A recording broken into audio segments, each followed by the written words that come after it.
Welcome to Serious Business. Today I'm talking about how Bitcoin and Monero work together. So you've been fooled. I made two videos about how each is the only coin that matters, and really both coins matter. They both have useful features, and they're mutually exclusive. So the arguments are between transparency and privacy, stability and innovation, deflation versus disinflation, and layers versus block size. And in my opinion, maximalism isn't good, and we'll see a lot of that later. So what I really think is that people will have to pay miners for keeping the blockchain secure, which is something that Bitcoin doesn't really address. Small-scale mining is robust, so Bitcoin heavily relies on large-scale ASIC miners, but Monero seems to have solved this problem with large-scale CPU miners.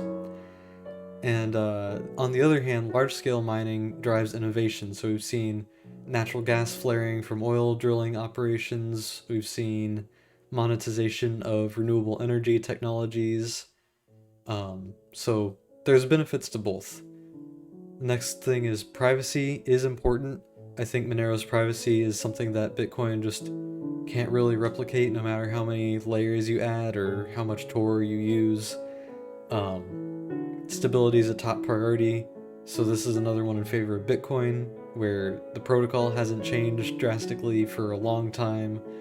SHA-256 is extremely simple hashing algorithm, and the transaction mechanism is extremely simple. Another one in Bitcoin's favor is the network effect is very powerful. This is something Monero's catching up on with larger and larger transaction volume in terms of percentage against Bitcoin, and then both are much better than fiat currency or proof-of-stake coins. You'll see later that I'm not a fan of proof-of-stake. I've gone through that whole rabbit hole and have a video coming on that later. Real quick, if you can like, comment, and subscribe, and tip. My plan is to have my videos always be short and ad-free. I'll be making other types of content soon, and I hope to be supported by Bitcoin and Monero tips and maybe sponsor slots. So another thing about me, I don't like slaying mascots and celebrities.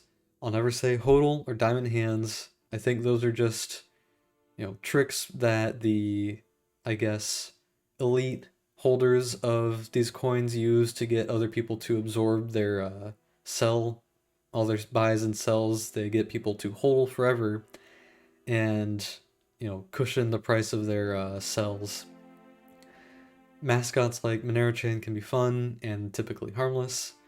I don't like celebrity Bitcoiners like Michael Saylor. I mean, nothing against him personally, but just the fact that his holdings are so large and are on margin, even though it's a very low liquidation price, it's still something that makes it more of a gamble than trying to use it as a currency, which I'm more about using it as a currency and not just, oh, what's the price gonna be? And an example of this is that Tesla sold off most of its Bitcoin as a liquidity test. So, maximalism. I was a Bitcoin maxi for a month or two, and I saw that Satoshi is treated like a savior. I don't think there's any point in that. Sure, it's interesting, it's an interesting backstory, an anonymous founder that created something pretty revolutionary, but I don't think some of the things that maxis believe in, like Bitcoin eating all these other features, is a good idea. I don't think it should ever have smart contracts or any of these other features, maybe not even privacy, that are out there. Another thing is that layer 2 scaling isn't Bitcoin itself. The Lightning Network isn't Bitcoin, but it's a tool you can use to transact Bitcoin faster. So that's my opinion on that. And then I think, for example, Bukele bought the very top of the Bitcoin charts and then hasn't really DCA'd back down to current prices. So it kind of seems like he either isn't able or willing to actually put his money where his mouth is. Something that I find interesting about this debate, though, is that Bitcoin and Monero are kind of thesis and antithesis. So Bitcoin was designed to be a simple, transparent digital money, while Monero was designed to be complex and private. And we can use both when they're applicable and build a system that makes it easy to go between the two. So I think Bitcoin works very well as a savings account.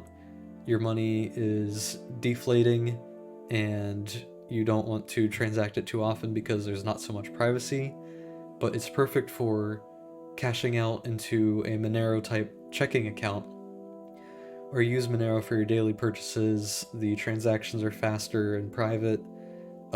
Scaling isn't an issue, but the, I guess, buying power doesn't increase, whereas Bitcoin does. So atomic swaps are a big part of this ecosystem that could come to fruition. And this is parallel to the CBD world or CBDC world, where people have talked about wholesale and retail CBDCs that act as what the elite institutional investors use wholesale, and then the normal people use retail CBDCs in their grand plans. So that's it for today. I've got a list of future topics. If you're interested, go ahead and subscribe, and I'll see you next time.